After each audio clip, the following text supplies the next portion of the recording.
I was reluctant to make a video saying this, but I feel like it needs to be heard.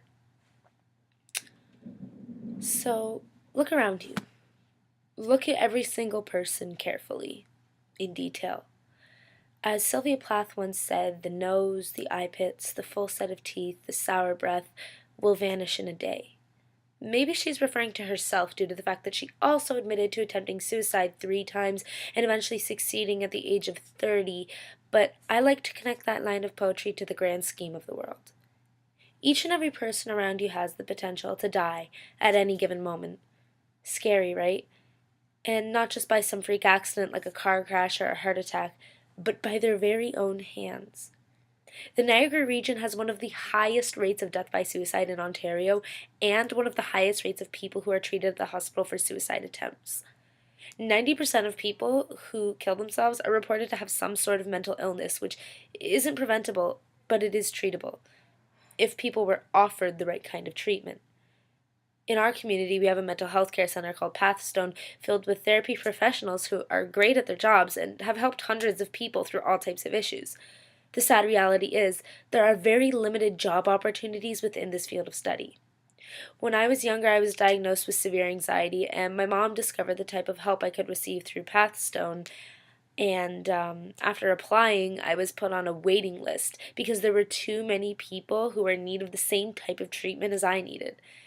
And once I got in, I was discharged after a short couple of months because I was showing signs of getting better, when in reality, I was just being shoved out to make room for the rest of the people coming in. Yes, Mom, just because I stopped crying myself to sleep every night means I'm 100% okay to integrate myself back into the society that caused my condition in the first place.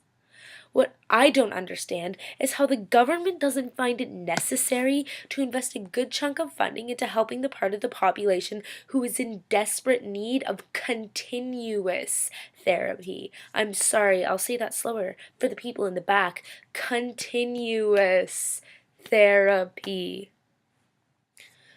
My friend was 17 when he killed himself. One of the most loving, kind, generous, athletic, well-rounded people I knew thought that committing suicide was the only answer to all of his issues. Not only did his death affect his friends and family, but hundreds of people throughout the Niagara region. From people that he played basketball with to people who only walked by him once in the school hallway were all affected by his death. Hearing about someone committing suicide really makes you think. After he passed away, I started to question myself, wondering if there was something I could have done to prevent it. To this day, I still don't have a solid answer to that question. It's been over a year, and I still think about him every single day. Suicide is too much with us, and there isn't enough being done to change that.